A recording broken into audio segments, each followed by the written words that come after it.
ഒരുപാട് ഉത്സവം 14-ാം അധ്യായം 15-ാമത്തെ വാക്യം 16-ാമത്തെ വാക്യം. വിഗ്രഹത്തിന്മേൽ ഇരിക്കുന്നവനോട് ഒരിക്കലും സമയം വന്നതുകൊണ്ട് എൻ്റെ അരിവാളയച്ചു പോവുക, ഭൂമിയിലെ വിളഞ്ഞിറങ്ങിയിരിക്കുന്നു എന്ന് ഉറക്കെ വിളിച്ചു പറഞ്ഞു. വിഗ്രഹത്തിന്മേൽ ഇരിക്കുന്നവൻ അരിവാൾ ഭൂമിയിലേക്ക് എറിഞ്ഞു, ഭൂമിയിൽ കൊയ്ത്തുമാണ്. 4 മണിക്ക് മീറ്റിംഗ് നിർത്തണമെന്നാണ് നമ്മുടെ തീരുമാനം. അതുകൊണ്ട് ഞാൻ സമയമാണ് എടുക്കുന്നത്. ഇവിടെ പറഞ്ഞിരിക്കുന്നത് രക്തസാക്ഷികളെ ചേർക്കുന്നതിനെ കുറിച്ചാണ്. അതിന് ശേഷം 7 വർഷത്തെ കേടാകാലത്തിന് മധ്യേ രക്തസാക്ഷികളെ ചേർത്തുകൊള്ളുന്നത് ഒരു കൊയ്ത്തായിട്ട് പറഞ്ഞിരിക്കുകയാണ്. അതിനു മുൻപ് കർത്താവിൻ്റെ വരവിൽ പൂർണ്ണപ്പെട്ട സഭ ഭൂമിയിൽ നിന്ന് മാറ്റപ്പെടും. അത് ഒരു കൊയ്ത്താണ്. ഇത് രണ്ടും ഇനി നടക്കാൻ പോകുന്നതേ ഉള്ളൂ. അതിനു മുൻപുള്ള ഒരു കൊയ്ത്താണ് ഇപ്പോൾ നടക്കുന്നത്. വിളഞ്ഞ് ഉണങ്ങിയിരിക്കുന്ന ദൈവജനത്തെ ദൈവം തൻ്റെ വീട്ടിൽ ചേർത്തുകൊണ്ടിരിക്കുന്നു. ഇന്നലെ ഈ സമയത്ത് റാന്നിയിൽ ഒരു മദർ കിടക്കാരാധന നടക്കുകയായിരുന്നു. അതേസമയം എറണാകുളത്ത് ഇവിടെ കൈകാര്യം ചെയ്ത പാസ്റ്റർ പ്രകാശിൻ്റെ കിടക്കാരം നടക്കുകയായിരുന്നു. ഇന്നീ സമയമായപ്പോൾ ഇവിടുത്തെ മകൾ ഇതൊന്നും തുടർച്ചയായ ആളുകൾ മരിക്കുന്നു വിചാരിച്ച് നിങ്ങളാരും ഭാരപ്പെടേണ്ട. വിളഞ്ഞുണങ്ങിയാൽ പിന്നെ കൊയ്യുക എന്നുള്ളതാണ്. നമ്മളെല്ലാം കൃഷി ചെയ്യുന്നവരാണല്ലോ. ഒരു വാഴ വെച്ചു ഉലച്ചു വിളഞ്ഞു കഴിഞ്ഞാൽ പിന്നെ നിർത്താൻ നോക്കില്ല. നിന്ന് പഴുക്കാൻ നോക്കിക്കഴിഞ്ഞാൽ അത് കിട്ടാൻ പോകുന്നില്ല. അപ്പോൾ ഇത് ദൈവത്തിൻ്റെ ഒരു പ്രവൃത്തിയാണ്. വേലക്കാരില്ല എന്ന് പറയുന്നത് ഭാഗ്യമായിട്ട് ശരി. ഒരു കാലത്ത് വേലസ്ഥലങ്ങളില്ലായിരുന്നു. ഇത് ചെറുപ്പത്തിൽ ഞാൻ ഓർക്കുന്നുണ്ട്. 10-15 വർഷമായ ശേഷം മാത്രമേ ശുശ്രൂഷകർ ഒരു സമാചാരം കിട്ടുകയുള്ളൂ. ഒരു മൂപ്പനാണെങ്കിൽ ഒരു ബദറിനെ അടിച്ചേറ്റിട്ട് കൊടുക്കും, കൊണ്ടുപോയിക്കോളാം വേണം, നോക്കാനായിട്ട് ഇരുന്നോളാം. കാരണം സെൻട്രൽ വീട്ടിൽ എല്ലാവർക്കും കൂടെ മുട്ടു കൊടുക്കാനില്ല. അതുകൊണ്ട് അങ്ങനെ ഒരാളെ നോക്കലോട്ട് പോട്ടെ. രാഷ്ട്രമാർക്ക് 1-2-3 കൊടുക്കുമായിരുന്നു. അന്ന് കൊടുക്കാൻ സഭയില്ല. അതുകൊണ്ട് വേലക്കാർ കൂടുതൽ. ഇന്ന് വേലക്കാർ കുറവ് എന്നൊരു തോന്നൽ വരാൻ കാരണം സഭകളെണ്ണം കൂടി. ദൈവം നമ്മളെ അനുഗ്രഹിച്ചു. അനേകം സ്ഥലങ്ങൾ വേല തന്നു. 50ഓളം രാജ്യങ്ങൾ വേല തന്നു. അപ്പം ശുശ്രൂഷകൾ കുറവാണ് നമുക്ക് തോന്നുകയാണ്. ഒരിക്കലും അങ്ങനെയല്ല. അന്നുള്ളതിനേക്കാൾ കൂടുതൽ വേലക്കാരായിരക്കണക്കിന് എന്ന് പ്രതിഷ്ഠിക്കപ്പെട്ടവരായി ഈ വിഷയമുണ്ട്. ഇപ്പോൾ കടന്നുപോയിക്കൊണ്ടിരിക്കുന്നവർ ഒന്നും നിർഭാഗ്യകരമായ സംഭവമല്ല. വിളഞ്ഞുണങ്ങിയത് ദൈവം ചേർക്കുകയാണ്. ഈ രൂപപ്പെട്ട അവരുടെ സ്ഥലത്ത് 1980 ഒക്ടോബറിലാണെന്ന് തോന്നുന്നു ഞാൻ സ്ഥലമാണ് മാറ്റിയിരുന്നത്. അതിന് മുമ്പ് അവരുടെ സഭ ലിറ്റിൽസാണ്, ഗുരുരാമ ഉത്സവം. അതിൽ മുഖ്യസഭയ്ക്ക് നേരത്തെ വേലയ്ക്കാറുണ്ട്. ചിലപ്പോൾ ഇതിലൂടെ ഉണ്ട്. അതിനുശേഷം വർഷങ്ങൾ കഴിഞ്ഞ് പ്രധാന വേലയ്ക്കായിട്ട് വന്നു. ഏത് പുസ്തകത്തിൽ നോക്കുമ്പോൾ പ്രധാനമായ 2 പ്രിൻസിപ്പലുകാർ ഞാൻ പറയും. ഒന്ന് യാക്കോബും യേശാവും. യേശാവിനെ ദൈവം തള്ളി, യാക്കോബിനെ തിരഞ്ഞെടുത്തു. 2 പേരും ഒരുപോലെ ജനിച്ചു. ഒരാളെ ദൈവം എടുത്തു, അടുത്തയാളെ സ്വീകരിച്ചില്ല. അതൊന്നും നമുക്ക് അറിഞ്ഞുകൂടാം. ദൈവത്തിൻ്റെ തീരുമാനം. വേറൊന്ന് യഹൂദായുടെ മക്കളായ സേലം 2 പേര്. സേലമിൻ്റെ കാര്യം ചരിത്രത്തൊന്നും വരുന്നില്ല. പേരസിൻ്റെ ആ ചരിത്രം നോക്കുമ്പോൾ ദാവീദിന്റെ വംശാവലി വന്നോ യേശു ക്രിസ്തുവിന്റെ പിതാമഹൻ നിലയിലോട്ട് വരും. അപ്പോൾ തന്നെ ദൈവത്തിന് തിരഞ്ഞെടുപ്പാണ്. ഒരേ കുടുംബത്തിൽ ജനിച്ചാലും ഒരേ അമ്മയ്ക്ക് ജനിച്ചാലും ഒരേ സമയം ജനിച്ചാലും ശരി, ദൈവം ധനിക്കുള്ളവരെ പ്രത്യേകം അറിയുന്നു, അവരെ തിരഞ്ഞെടുക്കുന്നു, അവർ തന്നെ പ്രവൃത്തിയെ തുടങ്ങുന്നു, പൂർത്തീകരിക്കുന്ന അവകാശത്തിലേക്ക് കൊണ്ടുപോകുന്നു. ആ കുടുംബം ചെയ്ത നന്ദിക്കാതിയെ സ്തുതിക്കുന്നു. ഞാൻ പലപ്പോഴും ചിന്തിക്കുന്നൊരു കാര്യമാണോ, ഒരു വിശ്വാസിയെ ദൈവം മാനിച്ചതിൻ്റെ ലക്ഷണമാണോ അവരുടെ മക്കൾ ഒരാളെ പ്രധാന വേലയ്ക്കാതെ വേർതിരിക്കുന്നു. നിങ്ങളുടെ മക്കൾ വേലയ്ക്ക് പോയതിന് കേൾക്കുമ്പോൾ സങ്കടം തോന്നും. പല ആളുകളും അങ്ങനെ തെറ്റി വിളിക്കുന്ന കഥയുണ്ട്. പക്ഷെ ഞാൻ പറയാനുള്ളത് പറയാതിരിക്കാൻ പറ്റും, സത്യം പറയാതിരിക്കാൻ പറ്റും. വളരെ വളരെ പ്രയോജനമുള്ളവരാണ്, വളരെ പ്രധാന ആളുകളാണ്. പക്ഷേ മക്കൾ ഒരാളെ ദൈവം വിളിച്ചു. നിങ്ങൾ മക്കൾ ഒരാളെ നിങ്ങളുടെ അമ്മമാരാണ്, പ്രസവിച്ച അമ്മമാരാണ് ഇരിക്കുന്നെങ്കിൽ, നിങ്ങൾ പ്രസവിച്ച മക്കൾ ഒരാളെ പ്രധാന വേലയ്ക്കായി വേർതിരിക്കുന്നെങ്കിൽ ദൈവം നിങ്ങളെ മാനിച്ചു. എല്ലാവരെയും മാനിച്ചിരുന്നു പറയുന്നത് വേറെ തരത്തിൽ മാനിക്കും. ഈ മാനവും വേറെ. നിങ്ങൾക്ക് ഗൃഹസ്ഥരായിട്ട് സഹോദരന്മാർ നിങ്ങൾ മക്കൾ ജനിപ്പിച്ചെങ്കിൽ ഒന്നിലെ കർത്താവ് തന്നെ ശുശ്രൂഷിക്കാതെ തിരഞ്ഞെടുത്തെങ്കിൽ നിങ്ങളുടെ ജീവിതത്തിലും നിങ്ങളുടെ ആത്മീയ ജീവിതത്തെയും പ്രസാദിച്ചതിന് ലക്ഷണമാണ്. എന്നാൽ അതെല്ലാവരും നല്ല.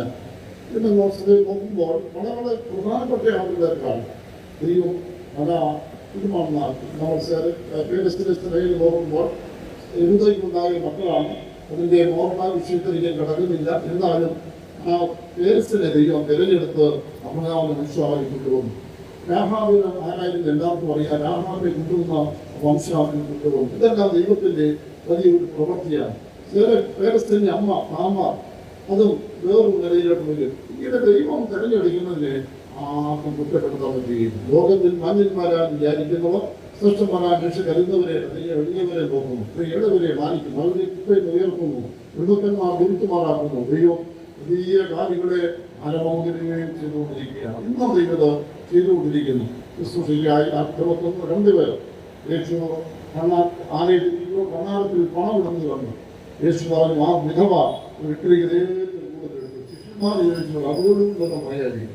ഈ ധനവാന്മാർക്ക് കാശിക്കൊണ്ടിരിക്കുക ഭാര്യ. അപ്പൊ ഈ യേശുവിന് മനസ്സിലായില്ലേ? യേശു പറഞ്ഞു നിങ്ങൾ ചിന്തിക്കുന്ന പണത്തിന്റെ വലുപ്പമല്ല എന്ന് പറയുന്നത്, പണത്തിന്റെ മൂല്യം. പണക്കാരൻ അവിടെ 200 പൈസ ഇട്ട് കാണണം, 1000 പൈസ ഇട്ട് കാണാം. പക്ഷേ വിതറിയിട്ട 2 കാശിന്റെ മൂല്യം അവരിട്ടതിനേക്കാൾ വലുതാണ്. കുടുംബം ചെറിയ കുടുംബം. അത് ജനിച്ചതായ 2 മക്കൾ, 2 മക്കളെയും താൻ വേലയ്ക്ക് കൊടുത്തു. 2 പേരും വേലയ്ക്ക് വന്നു. പ്രവൃത്തിയിൽ ശുശ്രൂഷയിൽ പൂർത്തീകരിച്ചു. ദൈവത്തിൽ ആവാസത്തിലേക്ക് കൊണ്ടുപോയി. ദൈവത്തിന് പ്രവർത്തനം. അപ്പോൾ വിളവെടുപ്പ് വലിയ മരണവും താന്റെ വരവും. പ്രിയമുള്ളവരെ എല്ലാവർക്കും അറിയാം. ഒരു കൃഷി എന്ന് പറയുമ്പോൾ അത് കൃഷി വിത്ത് മുതലാണ് ആരംഭിക്കുന്നത്. കൃഷിക്കാര് ഇപ്പൊ പറഞ്ഞു വരുന്നു. കൃഷിക്കാരിവിടെ ഉണ്ട് താനും. വിത്ത് മുതൽ നിങ്ങൾ ശരിയായ പകരം കേൾക്കണം. സ്വർഗത്തിൽ പോകണമോ? എല്ലാം വന്നൊന്നും കേൾക്കാൻ പറ്റില്ല. പ്രധാനം എടുക്കപ്പെടണമോ? എവിടെങ്കിലുമൊക്കെ പോയി മുട്ടാനെ ചോദിക്കുകയില്ല. ക്രിസ്തുവിനെ മണവാട്ടിയെ തീരണമോ? മുട്ടൻ പാട്ടുമാരാത്തിലൂടെ എല്ലായിടത്തും പോയി പറ്റത്തില്ല. നിങ്ങൾ വിത്ത് തിരഞ്ഞെടുക്കുമ്പോൾ നല്ല വിത്ത് തിരഞ്ഞെടുത്ത് വളരെ കാലത്തൊക്കെ 7 വെയിലും 7 മഞ്ഞും കൊള്ളിച്ചാണ് വിത്ത് മൂപ്പെടുത്തിയെടുക്കുന്നത്. 7 വെയില് 7 മഞ്ഞ് വലിയ രീതിയിൽ. അതുകൊണ്ടാണ് ഒരുപാട് മഞ്ഞുമൊക്കെ കൊണ്ട് വെയിലൊക്കെ കൊണ്ടാണ് ഈ വിത്ത് മുളയ്ക്കുന്നത് ഉറപ്പാണ്. എന്തുകൊണ്ടാണ് വിശ്വാസികൾക്ക് കഷ്ടം? എന്തുകൊണ്ടാണ് ശുശ്രൂഷയ്ക്ക് കഷ്ടം? ശരിയായി മുളയ്ക്കുന്ന ഒരു എഴുത്താഭിനെ മാറ്റുകയാണ്. അതുകൊണ്ട് 15-ാം അധ്യായത്തിൽ മരണം ഒരു വിത്ത് വിതയ്ക്കുന്നത് പോലെ, ഒരു ഉയർപ്പ് ആ വിത്ത് മുളയ്ക്കുന്നത് പോലെ. അപമാനത്തിൽ വിതയ്ക്കപ്പെട്ടാലും ധൈര്യത്തിൽ ഉയർത്തപ്പെടും. വിലയിൽ വിതയ്ക്കപ്പെട്ടാലും ശക്തി ഉയർത്തും. എന്നാൽ കേട് എന്ന വിലയിൽ ഉയർത്തുകയും കേടുള്ള വിത്ത് മുളയ്ക്കുകയില്ല. നമ്മളെ കേടില്ലാതെ മാറ്റുവാൻ, നമ്മളുടെ അകറ്റെല്ലാം അകറ്റി, നീക്കണമെല്ലാം നീക്കി കർത്താവിനും ദേശത്തോടെ കാണുവാൻ ഒരുക്കണതിനു വേണ്ടി നാം ആകുന്ന വിത്ത്, നമ്മുടെ ശരീരമാകുന്ന വിത്ത്, ആത്മാവാകുന്ന വിത്ത്, അത് മഞ്ഞും വെയിലും കൊണ്ട് പല കഷ്ടങ്ങൾ, പരീക്ഷകൾ, നിന്ദകൾ, അപമാനങ്ങൾ, രോഗങ്ങൾ, വേദനകൾ, ബുദ്ധിമുട്ടുകൾ, കഷ്ടങ്ങൾ, പരീക്ഷകൾ, ശോധനകൾ, ചിലപ്പോൾ അത്യശോധനകൾ കിടത്തിയിട്ട് ദൈവം ഒരുക്കിയെടുക്കുകയാണ്. ആ ദൈവത്തിന്റെ കാര്യം വിളവ് എന്ന് പറയുമ്പോൾ അത് വിത്തുമുതൽ തുടങ്ങുന്നു. അത് അതിനായിട്ട് വിടുന്നു, ഒടുക്കപ്പെടുന്നു, വിതയ്ക്കുന്നു. പിന്നെ അത് വേണ്ടതായ വളവും വെള്ളവും കൊടുക്കുന്നു. വിശ്വാസം ശരിയായ ശുശ്രൂഷയുടെ കീഴിൽ പരിചരണത്തിൽ വളരണം. ഒന്നും വേദിക്ക് പുറത്തു നിന്നുകൊണ്ടാണ് ഇല്ലേ? വേദിക്ക് പുറത്തു നിന്നും വളരാൻ സാധിക്കുകയില്ല. അതിനകത്ത് നിൽക്കണം. അതുകൊണ്ടാണ് ആ യെരൂശലേമിൽ ഞങ്ങളുടെ കാലുകളിൽ അകത്തിന്റെ ഭാഗത്ത് അകത്ത് നിൽക്കുന്നു. നാം ആ ശുശ്രൂഷകന്റെ, കൃഷിക്കാരന്റെ, ആ തോട്ടത്തിന്റെ ആ വേദിക്കുള്ളിൽ നിന്നുകൊണ്ട് ആ കൃഷിക്കാരൻ എങ്ങനെ വളർത്തുന്നു, അലക്കുന്ന വളർന്നോ ആ കളവിലൊക്കെ നീക്കപ്പെട്ട് ദാസമേന്ദ്രമായ വെള്ളവും വലിച്ചെടുത്ത് യേശുവിനെ നോക്കി വളർന്നാൽ ഒടുവിൽ ഒരു വൈകുണ്ട്, ഒടുവിൽ ഒരു വിളവെടുപ്പുണ്ട്. ആ വിളവെടുപ്പിന്റെ സമയം ആയതുകൊണ്ട് ഓരോരുത്തരെയും ചേർക്കുകയാണ്. നമുക്കറിയാം, വിളവെടുപ്പ് എന്ന് പറയുമ്പോൾ അതിന് ഓരോന്നിനും ഓരോ കാലം ഒരു തെങ്ങ് നട്ടാൽ ചില വർഷങ്ങൾ കഴിഞ്ഞിരിക്കും. ഒരു മഴ നട്ടാൽ ചില മാസങ്ങൾ വിളവ്, ഒരു നന്നായി നട്ടാൽ ചില ആഴ്ചകളിൽ വിളവെടുക്കാം. എല്ലാം സമയത്തിന് വരുന്നതല്ല. ഒരാൾ 40 വർഷം ഇതിന്റെ കാര്യമായിപ്പോയി, 20 പേരിൽ നിന്നും വർഷമായിപ്പോയി. ഒരാൾ 75 വയസ്സിൽ ജീവിച്ചു, യുവാക്കുള്ള ദീർഘായുസ് പോയി. ഒരാൾ 30 വയസ്സിൽ മരിച്ചു, കുറഞ്ഞു പോയി. അതൊക്കെ നമുക്കാണ് തോന്നുന്നത്. ഏതാണ് പൂർത്തീകരണം, ഏതാണ് വിളവ്?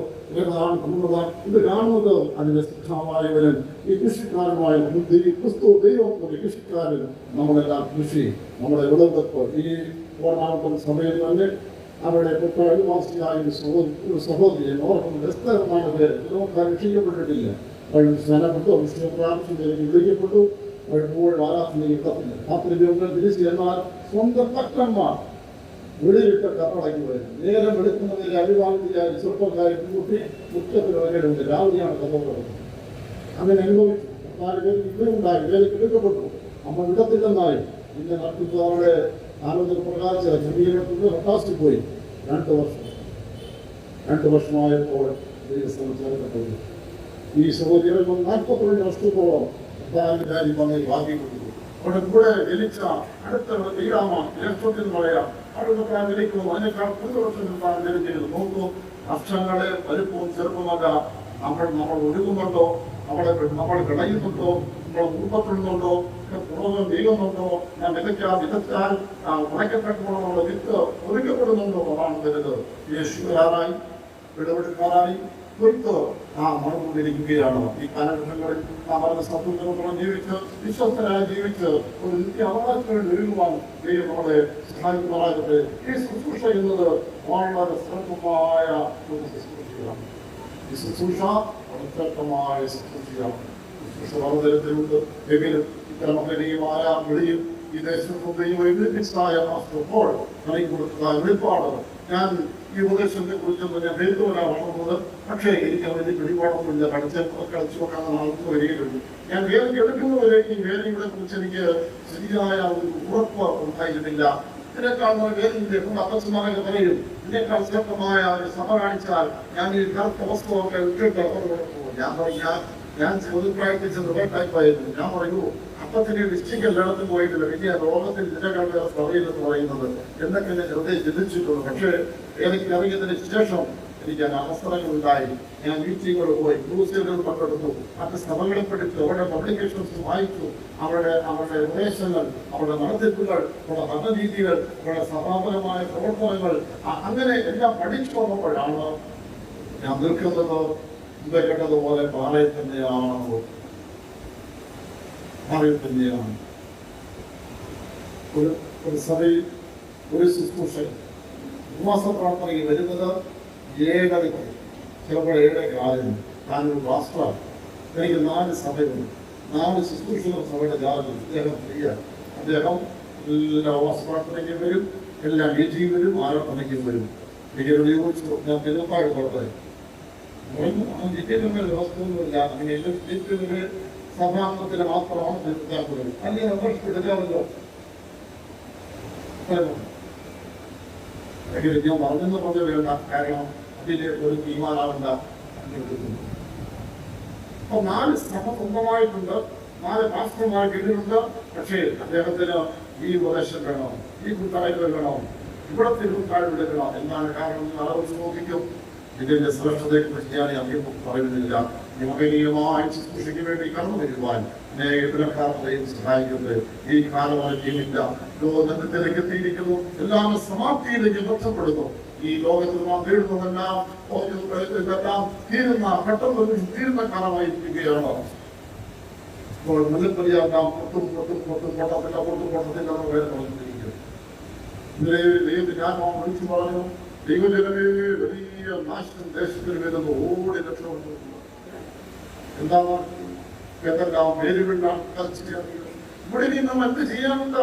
ഇവരൊക്കെ ചോദിക്കുന്നു, മക്കളുടെ അപ്പനങ്ങളോട് ചോദിക്കുന്നു, നിങ്ങൾ ഈ മക്കളെ പഠിപ്പിച്ച് അവരെ ഉദ്യോഗം എടുത്തു കൊടുത്ത് അവരെ വിദേശത്ത് നയിച്ച് നിങ്ങൾ അവരുടെ നന്ദി അനുഭവിക്കാൻ കഴിയുമെന്ന് വിചാരിക്കുന്നുണ്ടോ?